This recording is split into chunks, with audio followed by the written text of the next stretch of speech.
이 시간 사도신경 하심으로 우리 주일 예배 시작하도록 하겠습니다. 전능하사 천지를 만드신 하나님 아버지를 내가 믿사오며 그의 아들 우리 주 예수 그리스도를 믿사오니 이는 성령으로 잉태하사 동정녀 마리아에게 나시고 본디오 빌라도에게 고난을 받으사 십자가에 못 박혀 죽으시고 장사한 지 사흘 만에 죽은 자 가운데서 다시 살아나시며 하늘 오사 전능하신 하늘 우편에 앉아 계시다가 저리로서 산자와 죽은 자를 심판하러 오시리라. 성령을 믿사오며 거룩한 공예와 성도가 서로 교통하는 것과 죄를 사하여 주시는 것과 몸이 다시 사는 것과 영원히 사는 것을 믿사옵나이다. 아멘. 이 시간 찬양으로 하나님께 나아가겠습니다. 나의 피난처 예수, 나의 피난처 예수 의지해요. 나의 피난처 예수, 나의 피난처 예수 의지해요. 나의 가는 길에 거센 바람 몰아쳐와도 나의 피난처 예수 의지해요. 나는 영원히 주님 사랑해요. 나는 영원히 주님 사랑해요. 나는 영원히 주님 사랑해요. 세상 어떤 것도 나의 사랑 끊을 수 없네. 나는 영원히 주님 사랑해요. 아버지,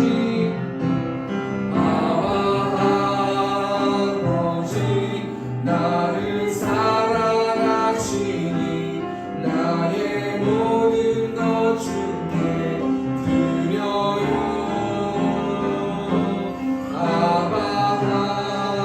아버지, 내가 여기 있으니 주님 영광 위하여. 다시 찬양하겠습니다. 나의 피난처 예수, 나의 피난처 예수 의지해요. 나의 피난처 예수 의지해요. 나의 가는 길에 거센 바람 몰아쳐와도 나의 피난처 예수 의지해요. 나는 영원히 주님 사랑해요. 나는 영원히 주님 사랑해요. 나는 영원히 주님 사랑해요. 세상 어떤 것도 나의 사랑 끊을 수 없네. 나는 영원히 주님 사랑해요. 아버지,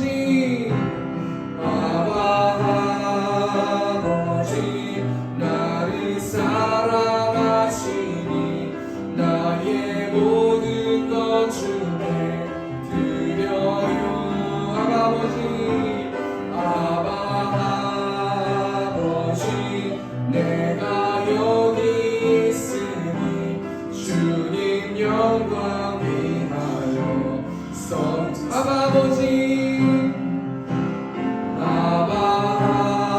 아버지, 나를 사랑하시니 나의 모든 것 주께 드려요. 아멘. 아버지,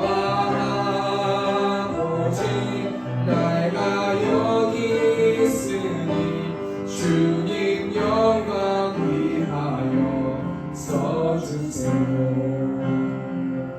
네, 우리 시간 나의 죄를 씻기는 우리 찬양하도록 하겠습니다.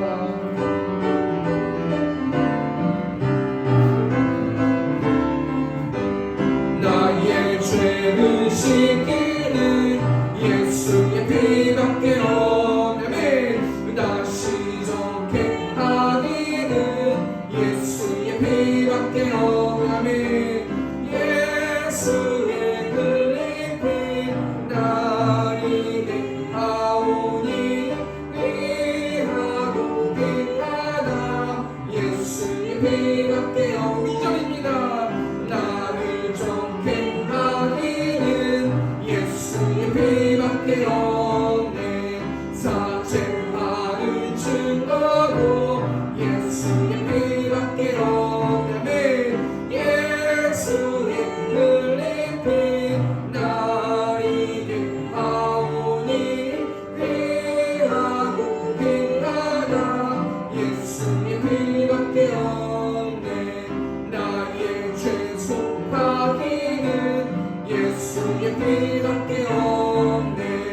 나는 공로 없으니 예수의 피밖에 없네. 예수의 흘린 피 나에게 하오니 귀하고 귀하다. 예수의 피밖에 없네. 평안함과 소망은 예수의 피밖에 없네. 나의 위는 이렇고 예수의 피밖에 없네.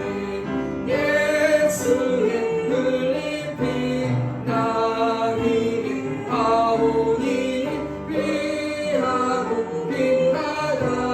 예수의 피밖에 없네. 영원토록 내 삶아 예수의 피밖에 없네. 나의 장미 제목은 예수의 피밖에 없네. 예수의 흘린 피 나에게 하오니 귀하고 귀하다. 8절에서 찬양하겠습니다. 평안함과 소망은 예수의 피밖에 없네. 나의 의는 이것뿐 예수의 피밖에 없네.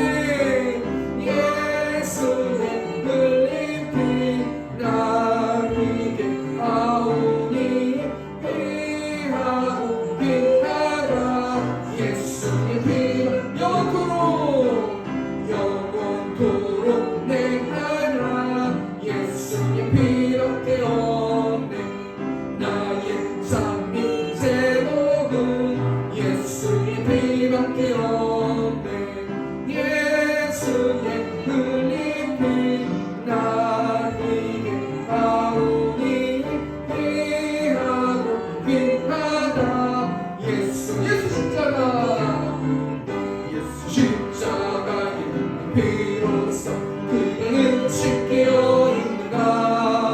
더러운 죄 기대하는 능력은 그대는 잠시만 아멘.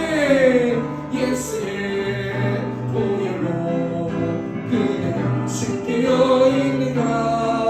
마음속에 여러 가지 죄악이 깨끗이 씻겨 있는가. 주 예수와 만난 수고들 함께 그대는 행동을 하는가. 아무데나 어디서나 그대는 십자가 들고 아멘. 예수의 보혈로 그대는 씻겨 있는가. 마음속에 여러 가지 죄악이 깨끗이 씻겨 있는가. 주 예수 다시 오는 그대는 영접한 예복이 있는가.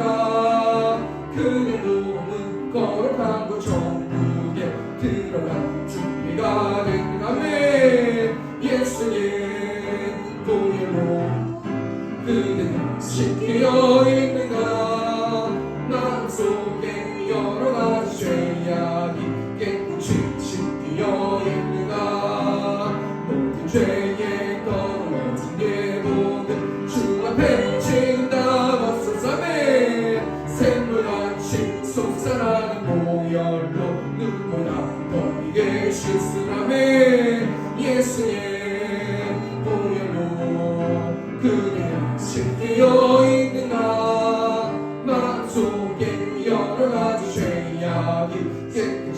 4절 다시 한번 기도하겠습니다. 주님 예수 다시 그대는 영접한 예복이 있는가. 그대 몸은 거룩한 그 천국에 들어간 준비가 됐는가. 네, 예수의 보혈로 그대는 씻기어 있는가. 마음속에 여러 가지 죄악이 깨끗이 씻기어 있는가. 모든 죄에 더러워진 예복은 주 앞에 지른다. 벗은 삶에 샘물같이 솟아나는 보혈로 눈보라 너희의 실수라매.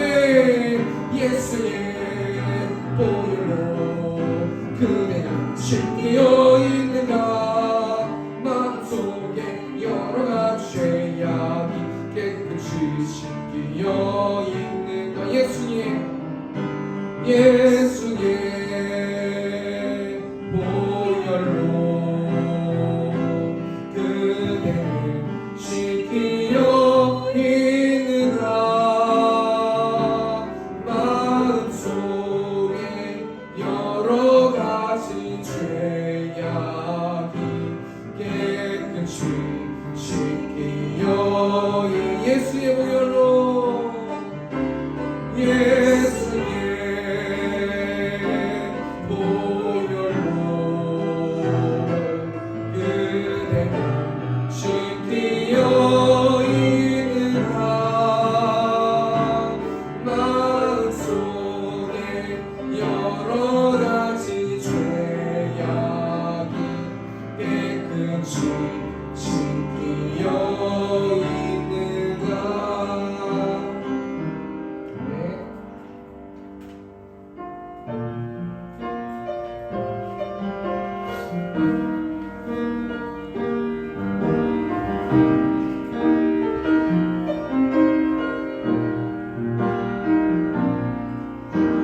주여 우린 연약합니다. 우린 오늘 힘겨워합니다. 주들이 누며 살기엔 부족합니다. 우린 연약합니다. 주여 우리 넘어집니다. 주여 우리 넘어집니다. 오늘 하루도 실수합니다. 오늘 하루도 실수합니다. 주의 긍휼을 구하는 죄인입니다. 우리 주만 바라봅니다. 하나님 주님의 은혜, 한없는 주님의 은혜, 온 세상 위에 넘칩니다. 가릴 수 없는 주 영광, 온 땅 위에 충만합니다. 주님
기도로 좀 나아갔으면 좋겠습니다. 하나님, 저는 죄인입니다.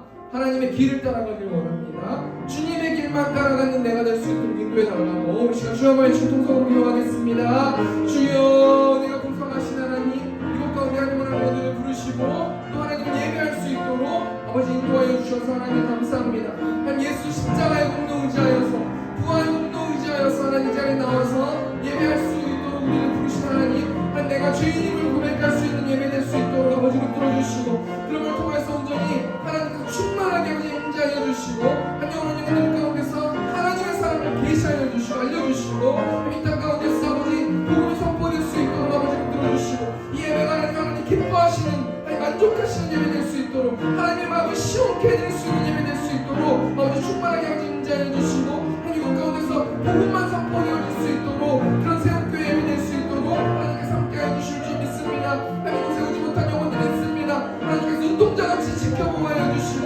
하나님 예수 십자가로 덮어주셔서 그 영혼이 하나님 자신이 죄인임을 깨닫고 온전히 하나님의 자녀가 될 수 있도록 아버지께서 붙들어주시고 오라고 말씀하여 주셨사오니 예수 십자가로 의지하여서 나아갈 수 있는 우리 새롭게 성도들 될 수 있도록 하나님께서 함께하여 주시옵소서.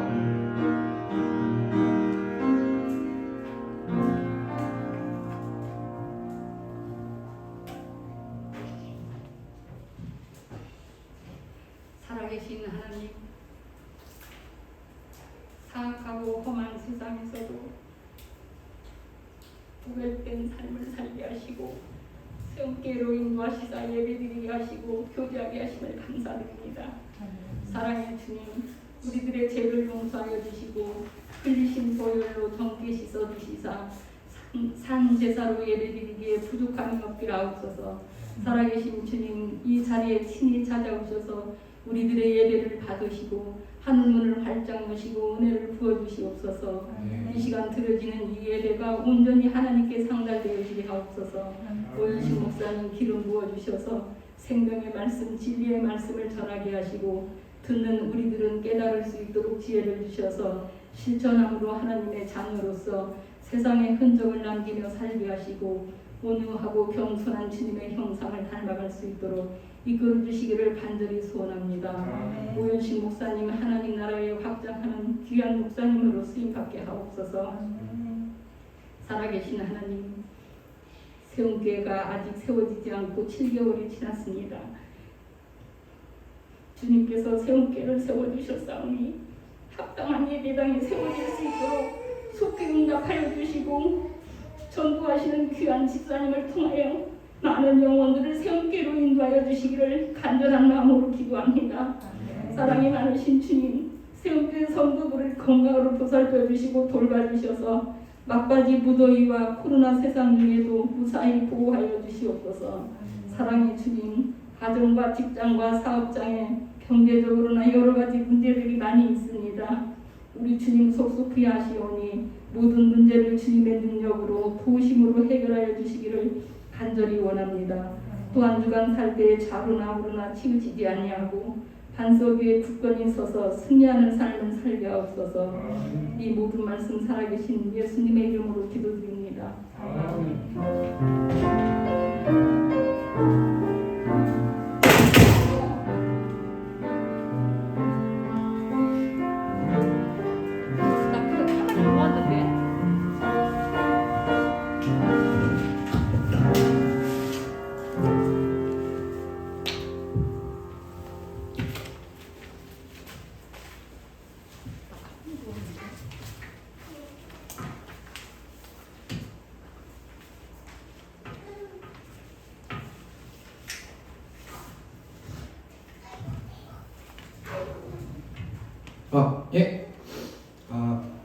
성경 공독하도록 하겠습니다. 불을 꺼주세요. 오늘 보실 말씀은 누가복음 15장 11절에서 24절 말씀. 제가 공독하겠습니다. 성경을 봐주셔도 좋고요. 앞에 PPT 화면을 봐주셔도 감사하겠습니다. 또 이르시되 어떤 사람에게 두 아들이 있는데 그 둘째가 아버지에게 말하되 아버지여 재산 중에서 내게 돌아올 분깃을 내게 주소서 하는지라. 아버지가 그 살림을 각각 나눠 주었더니 그 며칠이 안 돼요. 둘째 아들이 재물을 다 모아가지고 먼 나라에 가 거기서 허랑방탕하여 그 재산을 낭비하더니 다 없앤 후 그 나라에 크게 흉년이 들어 그가 비로소 궁핍한지라. 가서 그 나라 백성 중 한 사람에게 붙여서니 그가 그를 들로 보내어 돼지를 치게 하였는데 그가 돼지 먹는 쥐업 열매로 배를 채우고자 하되 주는 자가 없는지라. 이에 스스로 돌이켜 이르되 내 아버지에게는 양식이 풍족한 품꾼이 얼마나 많은가. 난 여기서 주려 죽는구나. 내가 일어나 아버지께 가서 이르기를 아버지, 내가 하늘과 아버지께 죄를 지었사오니 지금부터는 아버지의 아들이라 일컬음을 감당하지 못하겠나이다. 나를 품꾼의 하나로 보소서 하리라 하고 이에 일어나서 아버지께로 돌아가니라.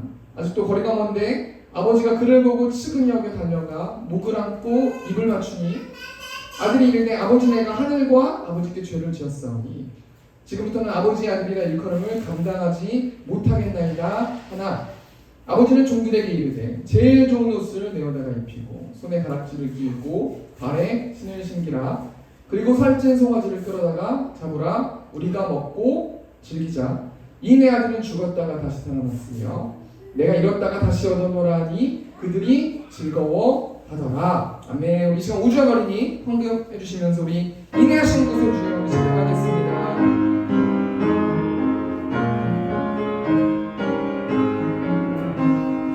인내하신 구세 주여 내가 비오니 죄인으로 하실 때에 날 부르소서. 주여 주여 내가 비오니 죄인으로 하실 때에 날 부르소서. 자비하신 보좌 앞에 자비하신 보좌 앞에 눈을 엎드려 자복하고 회개하니 믿음 주소서. 아멘. 주여 주여 주여 주여 내가 비오니 죄인으로 하실 때에 날 부르소서.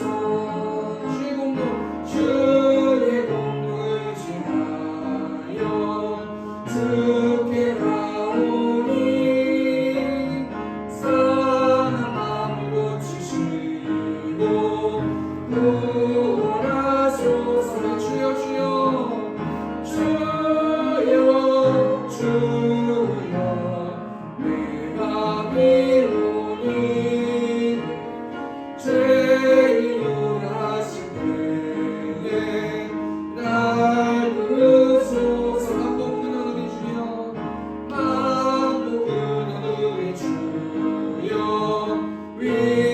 위로하소서. 우리 주가 같으시니 어디 있을까. 네. 주여 주여 주여 주여 내가 비오니 죄인으로 하실 때에 날 부르소서. 아멘. 이 시간 강권의 시간 갖도록 하겠습니다. 주보 뒷면에 광고 있습니다. 세움교회를 세워주신 하나님을 찬양하며 이곳에서 예배하는 성도님들을 사랑하고 축복합니다. 오늘 예배 후에 원래 예배 지정보고가 잠깐 있겠습니다. 이번 주부터 구약 성경을 보는데요. 이 성경 읽지 못하신 분들은 이번 주부터 좀 참석하셨으면 좋겠습니다. 그래서 신약 성경을 일독하고 제가 어떤 말씀을 볼까 계속 기도하면서 생각하다가 시가서부터 시작해야 되겠다라는 생각을 해보았습니다. 구약 성경이 총 4가지로 되어 있거든요. 그래서 모세오경도 있고 역사서도 있고 시가서도 있고 예언서도 있는데 시가서는 6기부터 시작됩니다. 그래서 하루에 3장씩 보시면은 2주면 6기를 완독할 수 있습니다. 참고해 주시고 꼭 성경 읽는 우리 세움교회 성도들 되셨으면 좋겠습니다. 오늘 굉장히 뜻깊은 날인데요. 오늘 저희 세움교회가 1월 때부터 예배가 세워지고 저희가 8개월 정도를 기도했어요. 그래서 새신자가 수많은 새신자들이 이제 왔죠. 그런데 저와 함께 4주 그 새신자 교육을 하고 또 교육을 마치고 오늘 드디어 이제 저희 세움교회 성도님이 되신 분이 계신데요. 우리 권호민 집사님 앞으로 나와주시면 제가 선물 드리고 그다음에 사진 찍고 이렇게 하도록 하겠습니다. 앞으로 나와주시면 감사하겠습니다. 네, 이쪽 한번 핸드폰 한번 봐주시면 네, 감사합니다. 예, 한 말씀 하실래요? 예, 감사하겠습니다. 박수 한번 쳐주세요.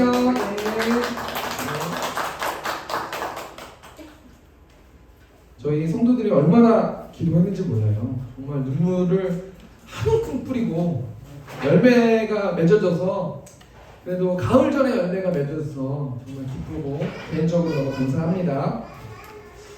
오늘은 누가복음 15장 11절에서 24절 말씀 가지고 우리가 먹고 즐기자라는 제목을 가지고 하나님 말씀 나누도록 하겠습니다. 오늘은 특별히 설교하기 전 영상 먼저 보고요. 그 다음에 말씀 나누도록 하겠습니다.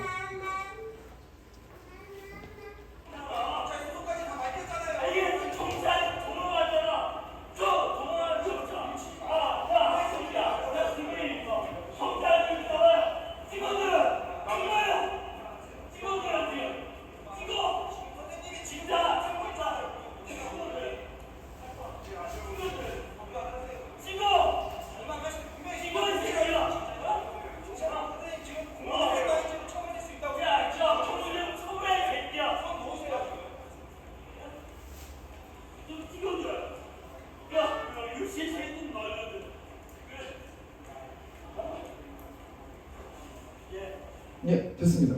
지금 영상 너무 간단하잖아요. 어떤 50대, 60대 그 먹으신 분이 굉장히 사회 불만을 표현하면서 화를 내시면서, 그죠? 영상 방금 보셨잖아요. 그런데 경찰관이 막 말리는데 경찰관이 뭐라고 말하냐면 아저씨 계속 이러시면 공무집행 방해죄로 처벌될 수 있습니다. 그 경찰 이 관은 물론 교육받은 대로 했겠죠. 공의의 잣대를 대면서, 법의 잣대를 대면서 계속해서 그 사람의 마음을 돌보지 않고 공적으로만 계속 이야기를 하는 거예요. 근데 지금 청년이 갑자기 일어나가지고 그냥 한 번 안았잖아요.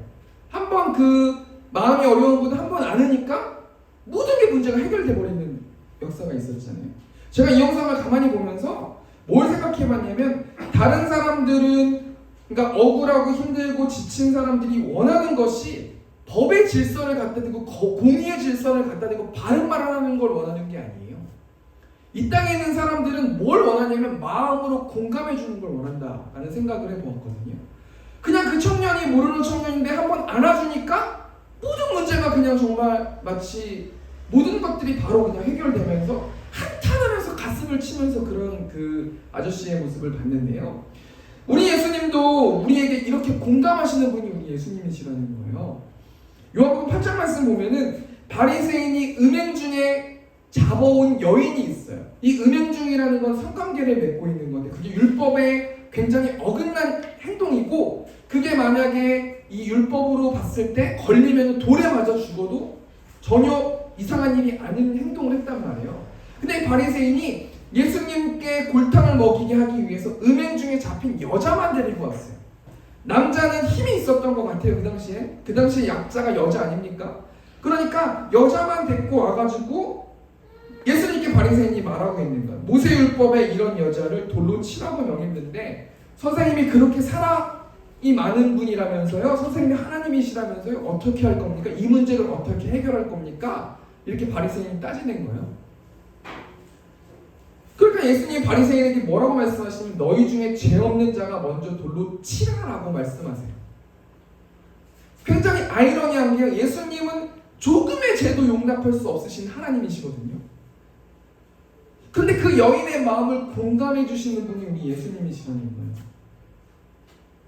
그래서 예수님께서 뭐라고 말씀하세요? 나도 너를 정죄하지 아니할 거니까 가서 다시는 죄를 범하지 말아라 라고 공감해 주시는 분이 우리 예수님이시고 우리 하나님이시라는 거예요.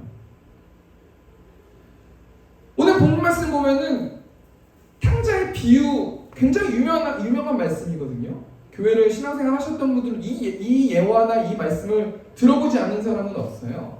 누가복음 15장 1절 말씀 보니까요.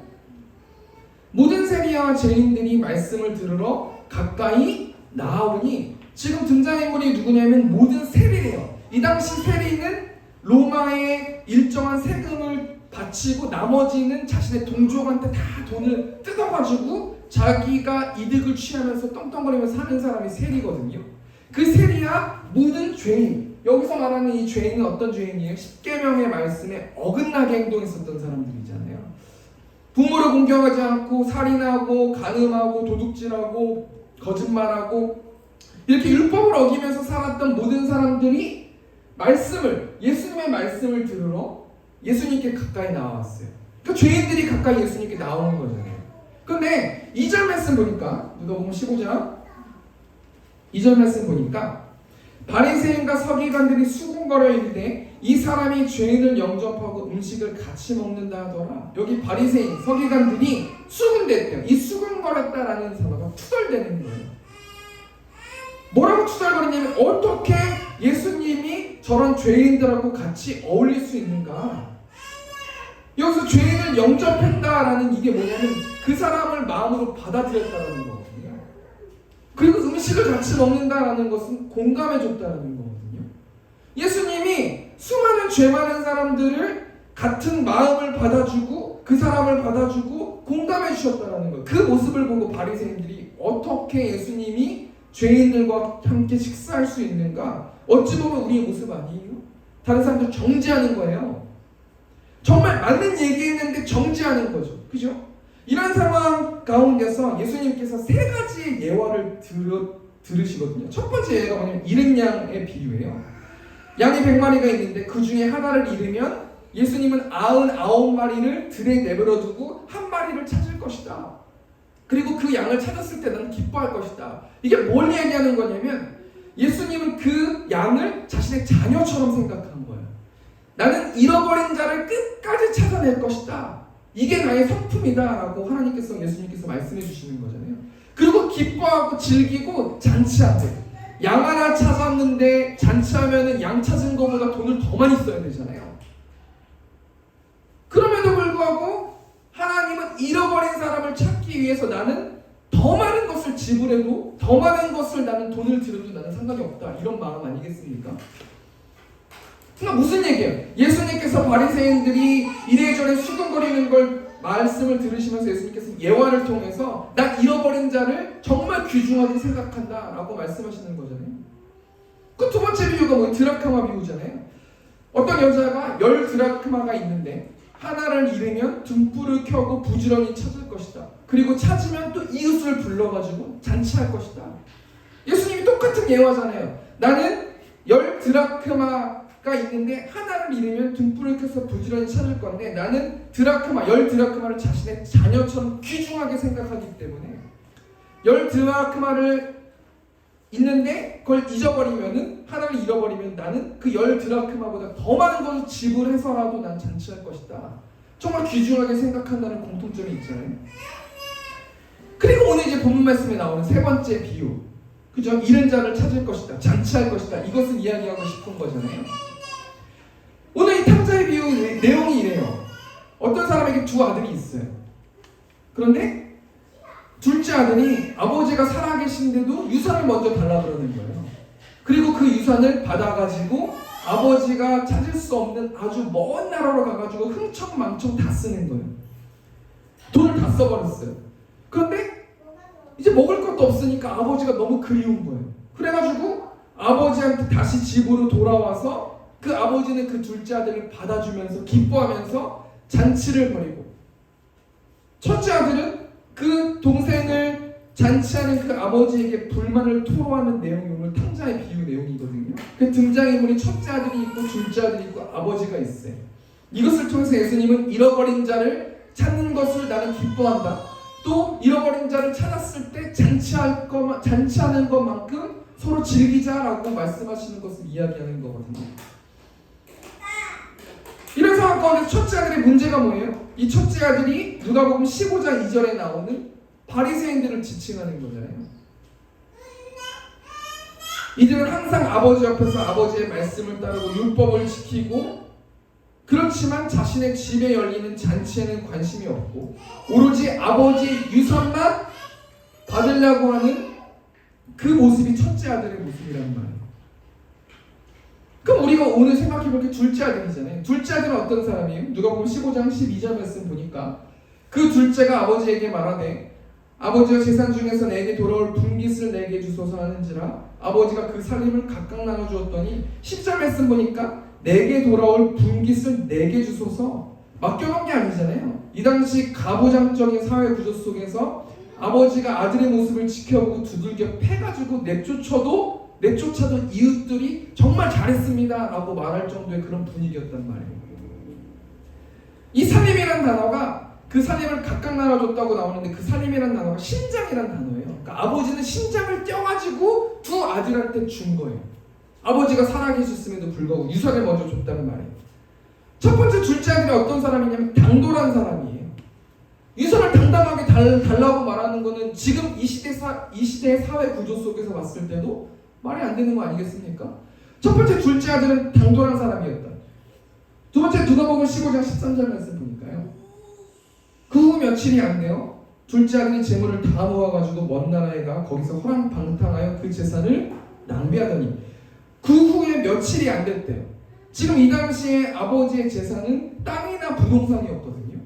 그러면 이 정말 엄청나게 귀한 이 아버지의 재산을 이 둘째 아들이 받아갈 거면 신중하니 득과 실을 따져가지고 이 부동산의 재산을 정리해야 되는 게 맞거든요. 그럼에도 그렇게 해도 그 아들은 정말 사회에서 지탄받을 거란 말이에요. 그런데 며칠 만에 그 후 며칠이 안 돼요. 며칠이 안 돼서 그것을 헐값으로 그냥 다 정리해버린 거예요. 이 둘째 아들은 경솔한 사람인 거예요. 두 번째로 둘째 아들은 경솔한 사람이에요. 세 번째 누가복음 19장 13절 말씀 보니까 그 후 며칠이 안 돼 둘째 아들이 재물을 다 모아가지고 먼 나라에 가 거기서 허랑방탕하여 그 재산을 낭비했다. 허랑방탕이라는 이 단어가 떠들썩하게라는 단어거든요. 자기가 돈이 있으니까 아버지를 떠나가지고 먼 나라 가가지고 가오 잡으면서 내가 돈이 이렇게 많다, 난 이렇게 돈이 많고 능력이 있다 이렇게 자랑하면서 거들먹대면서 떠들썩하게 그렇게 다 재산을 자랑을 하더니 재산을 다 낭비했었다. 둘째 아들은 방종의 사람이라는 거예요.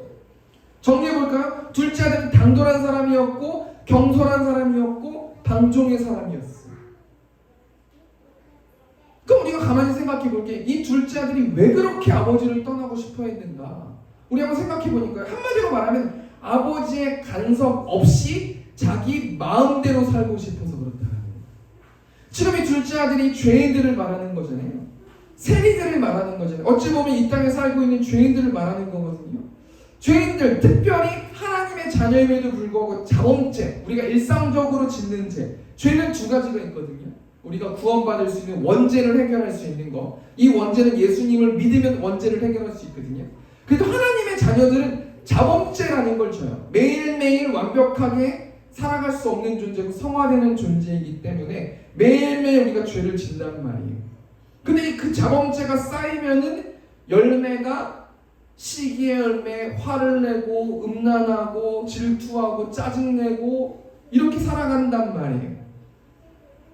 우리의 자범죄를 한번 생각해 볼까요? 내가 하나님이 되고 싶고 내가 삶의 주인이 됐을 때 우리는 자범죄를 짓는다는 거예요. 정리해 볼까요? 둘째 아들이 왜 그렇게 아버지를 떠나고 싶었어요? 자기가 왕 되고 싶어서 그런 거예요. 자기 마음대로 살아가고 싶어서. 아버지의 그 구속이 싫은 거예요. 어찌 보면 하나님이 우리의 삶을 간섭하는 게 싫은 거예요. 하나님 우리의 재정을 간섭하는 게 싫고 우리의 행복을 간섭하는 게 싫고 우리가 사람 만나는 걸 간섭하는 게 싫은 거예요. 그래서 아버지를 떠나고 하나님을 떠난다는 거예요. 그랬을 때 어떤 일들이 벌어져요? 반드시 문제가 생긴다는 거예요. 죄의 열매를 맺게 된다는 거예요. 우리 다윗이라는 사람을 생각해 볼까요? 다윗은 하나님과 마음이 합한 사람이잖아요. 하나님이 자신의 마음과 동일하고 합하게 인생을 살았다라고 평가하는 사람이 다윗이라는 사람이거든요. 근데 다윗이 밧세바를 범했을 때 생각해 보세요. 군사들을 전쟁에 내보내고 자신이 낮잠을 자고 저녁에 일어나가지고 목욕하는 밧세바를 보고 너무 아름다워서 하나님께 묻지도 않고 자신의 권력을 이용해가지고 밧세바를 범하잖아요. 다윗은 아무도 모르게 죄를 범했다라고 생각해서 잊어버렸어요. 그런데 이 다윗이라는 사람이 어떻게 돼요? 결과가 어떻게 돼요? 하나님께 묻지도 않고 용서를 구하지 않았을 때 결과가 그 임신한 아이가 죽게 되고 자녀들이 칼부림하면서 사는 그런 인생이 되어버린다는 거예요. 제가 뭘 얘기하는 거예요? 탕자 둘째 아들은 왜 아버지를 떠나고 싶어서 자기 마음대로 살고 싶었어. 그런데 자기 마음대로 사는 사람들은 반드시 죄의 열매를 맺고 문제가 생긴다는 거예요. 예수 그리스도의 이름을 통해서 회개해야 된다는 거예요. 그때 우리의 자범죄가 해결됐을 때 우리는 어떤 삶을 살아가니 기쁨이 있어요? 만족이 있어요? 평안함이 있어요? 두려움이 없어요. 우리의 한 주 동안 삶을 볼까요? 우리가 두려워요. 그게 뭐냐면 우리가 자범죄를 지었던 열매가 나타났다는 거예요. 예수 그리스도의 이름으로 회개해야 된다는 거예요. 결국 아버지 곁을 떠난 둘째 아들이 어떻게 돼요? 세 가지가 있는데 누가복음 15장 14절 말씀 보니까 다 없앤 후 그 나라에 크게 흉년이 들어 그가 비로소 궁핍한지라. 자, 우리가 우리의 마음대로 인생을 살아갔을 때 열매를 맺는데 죄의 열매를 맺는데 우리가 우리 마음대로 인생을 세팅했을 때는 어떻게 되면 결핍된다는 거예요. 아무리 우리가 우리의 재정을 하나님께 드리지 않고 우리 마음대로 쓰고 싶은 거 쓰고 건강도 마찬가지. 내가 이래저래 밥 먹고 이래저래 먹는 것을 하나님과 상의하지 않고 내가 왕이 돼서 내가 먹고 싶은 거 내 마음대로 다 먹고 취했을 때 어떤 일들이 벌어져요? 병이 생기잖아요. 두 번째, 둘째 아들이 아버지 곁을 떠났을 때 어떻게 돼요? 15절 말씀 보니까 가서 그 나라 백성 중 한 사람에게 붙여 사니 그가 그를 돌로 보내어 돼지를 치게 하였는데, 두 번째 뭐예요? 다른 사람에게 붙여 선다는 거예요. 떵떵거리고 내가 가지고 있는 재산을 내 맘대로 쓴다고 그렇게 떵떵거렸던 사람, 아버지를 떠났던 사람이 둘째 아들이잖아요. 근데 결국엔 어떻게 돼요? 다른 사람을 눈치 보면서 다른 사람에게 붙여 사는 인생이 되어버렸다는 거예요. 세 번째, 둘째 아들이 아버지를 떠났을 때 어떻게 돼요? 16절 말씀 보니까 그가 돼지 먹는 쥐염 열매로 배를 채우고자 하되 주는 자가 없는지라. 전 예수 믿고 정말 기쁜 게 뭐냐면 공허함이 없어요. 만족함이 있어요. 이 둘째 아들이 아무리 배를 채우고자 해도 배가 채워지지 않는 거예요. 주는 자가 없기 때문이에요. 우리가 죄인인데 욕심이 있고 이런 죄인인데 어떻게 우리가 만족하면서 살 수 있겠습니까? 하나님의 죄인된 삶을 살아가지 않으면 우리는 만족하고 살 수 없는 존재라는 거예요. 근데 이 둘째 아들이 첫째 아들과 다른 점이 있는데 둘째 아들은 스스로 돌이켰다는 거예요. 우리가 오늘 본 말씀 통해서 이 둘째 아들의 돌이킴에 대해서 좀 한번 세 가지로 생각해 봤으면 좋겠어요. 첫째 아들은 아버지께 오지 않았는데 둘째 아들은 스스로 돌이켜서 내가 이렇게 살면 안 되겠다. 나는 아버지한테 가야 되겠다. 스스로 회개하고 돌이켰다는 거예요. 우리가 이 돌이킴에 대해서 세 가지만 좀 생각해 봤으면 좋겠는데요. 첫 번째, 둘째 아들은 아버지께 왜 돌아갔을까? 우리 한번 좀 생각해 봤으면 좋겠습니다. 누가복음 15장 17절 말씀 보니까 이에 스스로 돌이켜 이르되 내 아버지에게는 양식이 풍족한 품꾼이 얼마나 많은가. 난 여기서 줄여 죽는구나. 첫 번째, 둘째 아들이 왜 아버지께 돌아갔어요? 아버지의 집의 풍성함을 인정했기 때문에. 우리가 교회 다니잖아요. 우리가 하나님 믿잖아요. 어떻게 우리가 하나님 받아들일 수 있냐면 하나님의 풍성함, 하나님의 사랑의 풍성함, 하나님의 능력의 풍성함을 알기 때문에 우리가 예수 믿고 하나님 믿는 거 아니겠습니까? 둘째 아들은 아버지의 풍성함, 아버지 집의 풍성함을 인정했다는 거예요. 내 아버지에게는 양식이 풍족한 품꾼이 얼마나 많은가? 아버지는 무궁무진하게 엄청난 재산을 가지고 있으신 분인데 내가 적어도 내 자존심을 내려놓고 아버지께 찾아가면 적어도 아버지가 나를 굶기게 하진 않겠지? 이렇게 생각했다는 거예요. 어느 날 병원에 갔는데 의사가 진찰을 했는데 암이라고 그래요. 암, 치료할 수 없는 암이라고 그러는 거예요. 그럼 여러분 환자가 어떻게 해요? 한탄만 하고 있겠습니까? 슬퍼만 하고 있겠습니까?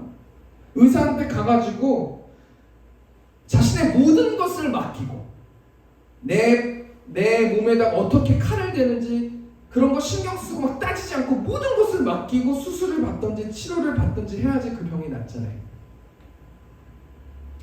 둘째 아들은 그것을 지혜로 알게 된 거예요. 그래서 아버지한테 갔다라는 거예요. 아버지의 풍성함을, 아버지 집에 있는 풍성함을 인정했기 때문에. 여러분, 하나님이 어떤 분이세요? 얼마나 풍성하신 분이세요? 마태복음 6장 말씀 보니까, 마태복음 6장 26절 말씀 보니까, 공중의 새를 보라. 심지도 않고 거두지도 않고 창고에 모아 들이지도 아니하되 너희 하늘 아버지께서 기르시나니 너희는 이것들보다 귀하지 아니하냐?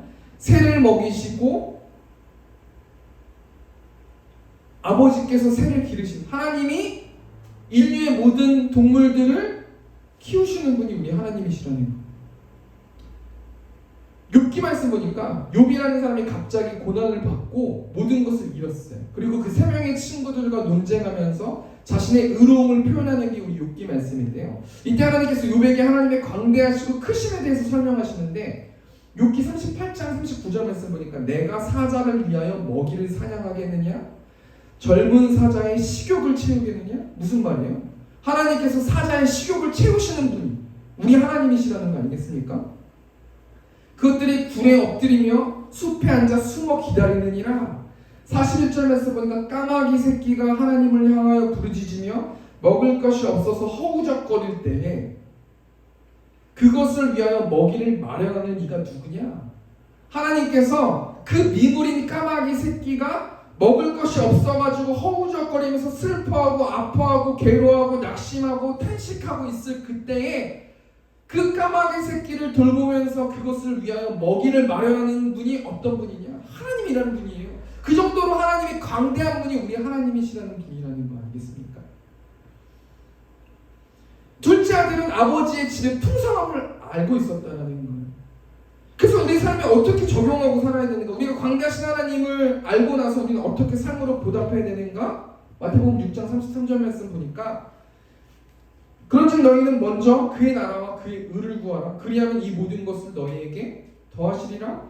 먼저 해야 될 게 있다라는 거예요. 그의 나라를 구하래요. 그의 나라가 뭐예요? 하나님의 통치를 받는 거예요.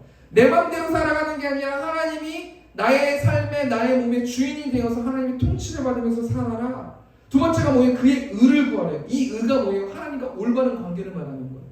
하나님과 올바른 관계를 매일매일 맺으면서 살아라. 예수 그리스도를 통하여서 하나님과 올바른 관계를 매일매일 맺으면서 다른 사람들을 정죄하지 말고 다른 사람 사랑하면서 하나님과 올바른 관계를 맺으면서 살아라. 이 얘기 아닙니까? 첫 번째 대시 정리하니까 둘째 아들은 아버지께 왜 돌아갔어요? 둘째 아들은 아버지의 집의 풍성함을 인정했기 때문에. 우리 하나님 아버지가 어떤 분이세요? 모든 가축과 새와 물고기를 먹이시는 분이 우리 풍성하신 하나님이시라는 거예요. 까마귀를 먹이시는 분이 다른 사람들의 까마귀를 쳐다도 보지 않을 때 하나님께서 까마귀를 먹이시는 분이 우리 하나님이시라는 거예요. 그렇게 풍성하신 하나님을 바라보면서 우리 성도가 어떻게 살아가야 되는가? 하나님의 통치를 받으면서 하나님과 올바른 관계를 맺으면서 예수 그리스도를 통해서 회복하면서 살아야 된다는 거예요. 그래서 자범죄들을 회개하고 하나님께 나아가서 하나님이 주신 평안함, 하나님이 주신 기쁨을 누리면서 사는 우리 세움교회 성도들 됐으면 좋겠습니다. 우리 두 번째, 아버지의 집의 풍성함을 안 둘째 아들이 어떻게 행동하는가? 누가복음 15장 18절 말씀 보니까 내가 일어나 아버지께 가서 이르기를 아버지 내가 하늘과 아버지께 죄를 지었사오니. 이 둘째 아들은 어떻게 해요? 아버지께 가서 이르기를, 아버지를 찾아뵀는데 어떻게 찾아뵀냐면 내가 일어나. 이 일어나라는 단어가 무슨 말이에요? 곧바로. 이 사실을 알고 나서 곧바로 아버지께 돌아갔다는 거예요. 계산하지 않고 이런 거죠. 어떤 사람을 통해서, 말씀을 통해서 내가 죄가 어떤 죄, 자범죄가 어떤 죄를 지었는지 알았어요. 그러면 곧바로 회개했다는 거예요. 곧바로 하나님께 갔다라는 거예요. 그러면서 둘째 아들이 하나님께, 아버지께 가서 어떻게 해요? 하늘과 아버지께 죄를 지었습니다. 자신이 죄인임을 인정한다는 거예요. 여러분, 성령 충만하고 하나님과 올바른 관계를 맺고 있는 사람들은 자신이 죄인임을 인정해요. 그런데 성령 충만하지 않고 교만한 사람들은 절대로 자기가 죄인이라고 말하지 않아요. 물론 입술의 고백은 죄인이라고 말하지만 그렇게 행동하지 않아요. 여러분, 교만한 자는 하나님 말씀 안 들어요. 자기 마음대로 살아가는 사람들이 교만한 사람들이에요.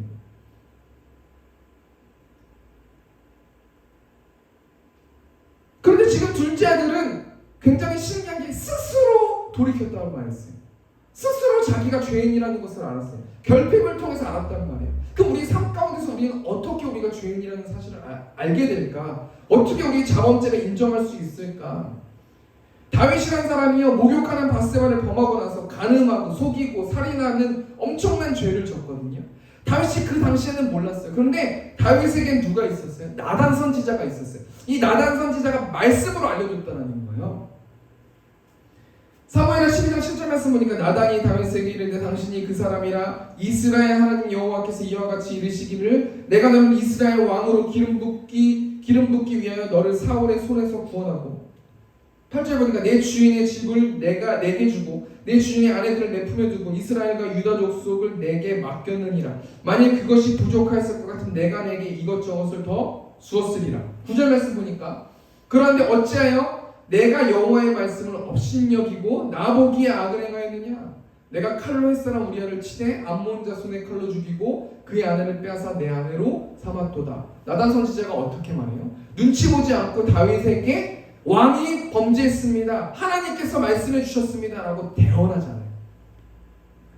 우리가 우리의 자범죄를 어떻게 인식할 수 있어요? 성경을 통해서, 말씀을 통해서 우리가 인식할 수 있다는 거예요. 히브리서 4장 12절 말씀 보니까요, 하나님의 말씀은 살아있고 활력이 있어 좌우의 날씨는 어떤 검보다도 예리하여 혼과 영과 및 관절과 골수를 찔러 쪼개기까지 하며 또 마음의 생각과 뜻을 판단하느니. 여러분, 우리가 성경 읽기 지금 프로그램 하고 있잖아요. 성경 읽지 않는 사람들 왜 읽지 않는지 아세요? 필요 없다고 생각하기 때문에 읽지 않는 거예요. 하나님께서 말씀을 주셔도, 목사를 통해서 말씀을 주셔도 이게 어떤 선한 일을 하겠냐, 이것이 어떻게 살아있고 어떻게 활력을 나에게 줄 것이냐라고 믿지 않기 때문에 안 보는 거예요. 우리의 자범죄를 어떻게 우리가 알 수 있어요? 우리가 죄인이라는 걸 어떻게 알 수 있어요? 말씀을 통해서 알 수 있다는 거예요. 그러면 그 말씀을 보는 게 다른 사람한테 이득을 주기 위해서 말씀을 보는 게 아니라는 거예요. 그 말씀을 통해서 그 자범죄들을 내가 알게 되고 그것을 하나님 아버지 앞에 나아가지고 회개했을 때 내 마음에 평화가 있기 때문에 말씀을 보려고 하는 거예요. 두 번째 지 정리해볼까요? 아버지 집에 풍성함을 안 둘째 아들이 어떻게 해요? 곧바로 아버지께 갔다는 거예요. 아버지께 가서 둘째 아들이 어떻게 됐냐면 자신이 죄인임을 인정하게 됐다는 거예요. 우리가 한 주 동안 뭘 생각해봐야 돼요? 우리 죄인이잖아요. 그런데 어찌 보면 우리가 하나님 앞에서 우리가 죄인이라는 사실을 망각하고 있는 것 같아요. 저부터도. 고개를 들면서 하나님께 대들고 기도한다는 명목하에 하나님 어떻게 저한테 이럴 수 있습니까? 하나님께 따지고. 우리는 그럴 존재가 아니라는 거예요. 우리가 우리의 자범죄를 어떻게 인정할 수 있고 인식할 수 있어요? 말씀을 통해서 알 수 있다는 거예요. 그럼 마지막으로 우리 세 번째, 아버지에게 자신이 죄인임을 인정한 둘째 아들이 무엇을 발견합니까? 우리 누가복음 15장 19절 말씀 보니까 지금부터는 아버지의 아들이라 일컬음을 감당하지 못하겠나이다. 나를 품꾼의 하나로 보소서 하리라 하고, 나를 품꾼의 하나로 보소서. 둘째 아들은 자신의 존재를 발견하는 거예요. 자신은 전적으로 타락한 죄인이고 당돌할 수도 없고 당연한 대가를 요구할 수도 없는, 지금부터는 아버지의 아들이라 일컬음을 감당하지 못합니다. 저도 이 말씀을 준비하면서 얼마나 회개했는지 모르겠어요.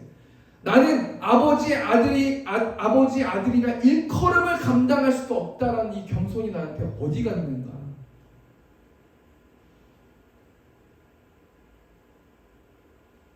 아버지는 자신에게 돌아온 둘째 아들에게 어떻게 대하세요?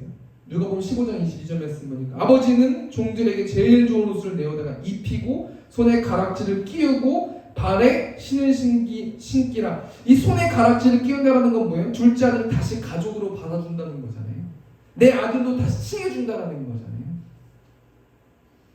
여러분, 우리도 하나님께 그렇습니다. 예수 그리스도를 의지해서 아버지께 회개하며 돌아오면 하나님은 우리를 다시 받아주실 거고 자녀로 삼아주실 거예요.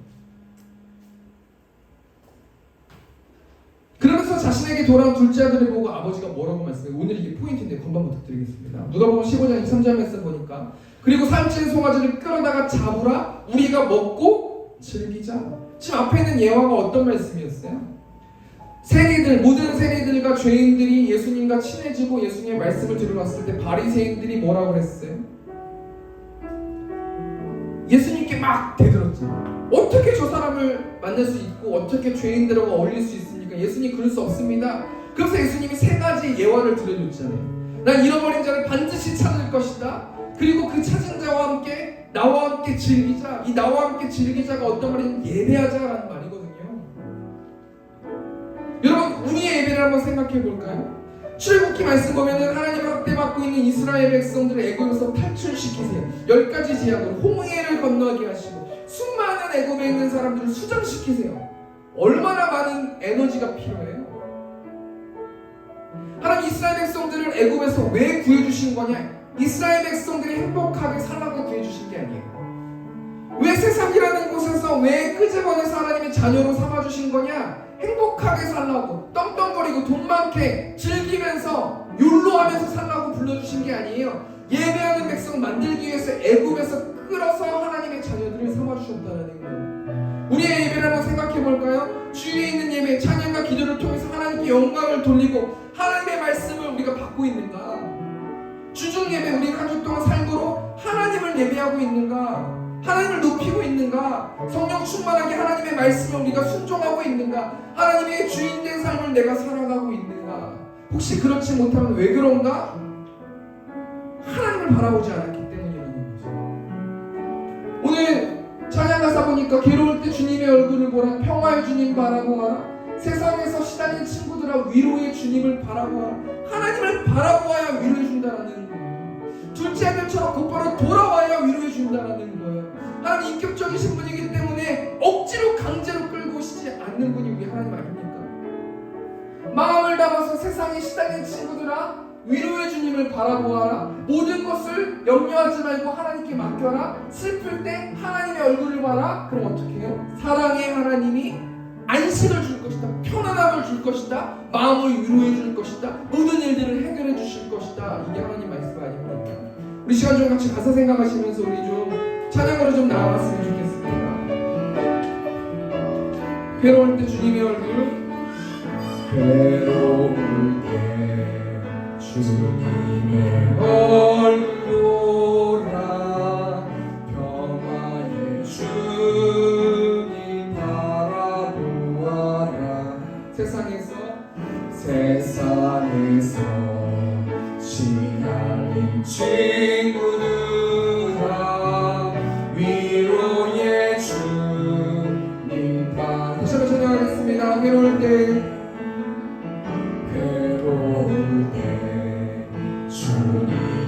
주님의 얼굴 보라. 평화의 주님 바라보아라. 세상에서 시달린 친구들아 위로의 주님 바라보아라. 눈을 들어 주를 보라. 내 모든 염려 주께 맡겨라. 슬플 때에 주님의 얼굴 보라. 사랑의 주님 안식 주리라. 힘이 없고 내 마음 연약할 때 능력의 주님 바라보아라. 주의 이름 부르는 모든 자는 힘 주시고 늘 지켜주시네. 눈을 들어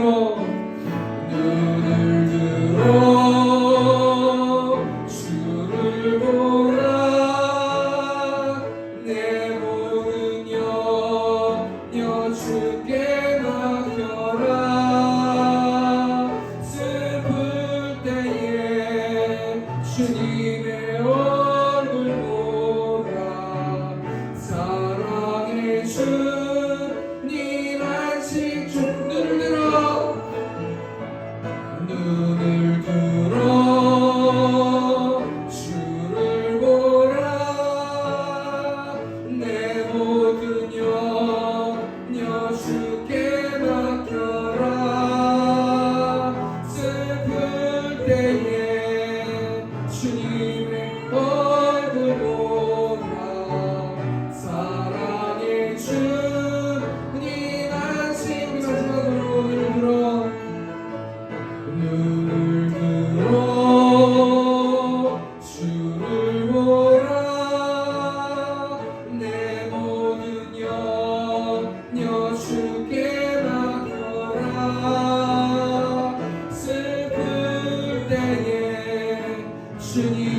붙들어 주시고 이 시간을 통하여서 기억날 수 있도록 아버지 붙들어 주셔서 하나님과 올바른 관계를 맺으라고 말씀하셨습니다. 먼저 그의 나라와 의를 구하라고 하나님 말씀하셨습니다. 그래서 평안함을 누려라, 기뻐하라, 감사하라, 만족하라 하나님 말씀하셨습니다. 하나님 이 시간 가운데 하나님 이 기도 제목 가지고 하나님 온전히 우리 입술을 통하여서 회개하는 우리 성도를 될 수 있도록 인도해달라고 우리 시간 주여 명시 통성으로 기도하겠습니다. 주여 공성하신 하나님, 하나님 말씀 가운데서 하나님 말씀해 주셔서 하나님 감사합니다. 하나님 잃어버린 자를 반드시 찾아낸다고 말씀하셨습니다.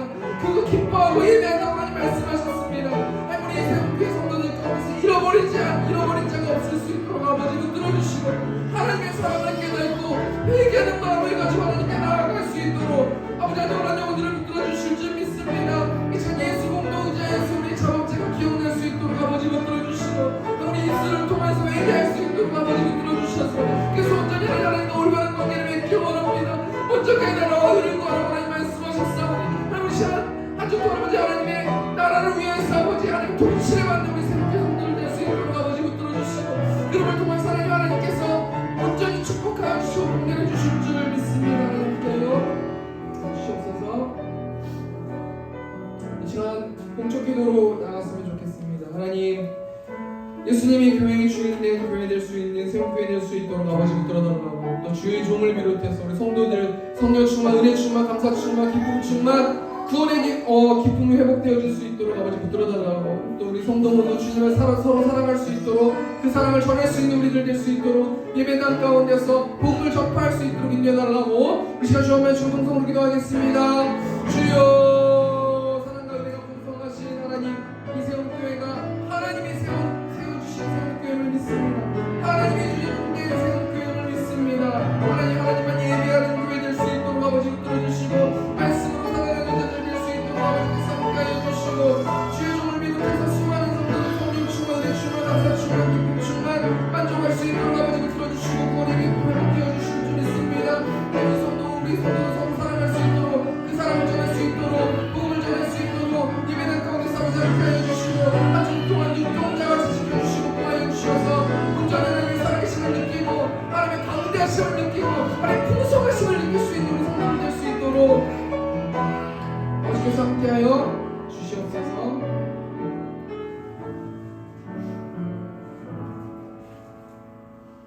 우리를 구원하신 하나님 이 시간 하나님을 예배할 수 있도록 우리를 불러주셔서 하나님 감사합니다. 먼저 그의 나라와 의를 구하라고 하나님 말씀하셨사오니 또 하나님 잃어버린 자를 반드시 찾은다고 말씀하셨사오니 또 모두가 기뻐하며 예배할 것이라고 하나님 말씀해 주셨습니다. 하나님 우리가 그것을 믿고 온전히 하나님의 나라를 위해서 우리가 한 주 동안 살아갈 수 있고 하나님의 통치를 받고 살아갈 수 있는 우리 세움교회 성도들 될 수 있도록 하나님께서 붙들어주시고 함께하여 주시고 황금 가운데 축복하여 주시고 30배, 60배, 100배 열매 맺을 수 있도록 아버지 붙들어주시고 나의 재산이 나의 돈이 모든 것이 하나님의 소유임을 우리가 깨닫고 온전히 하나님께 나아갈 수 있고 전진할 수 있는 우리 세움교회 성도들 될 수 있도록 하나님께서 함께하여 주시옵소서.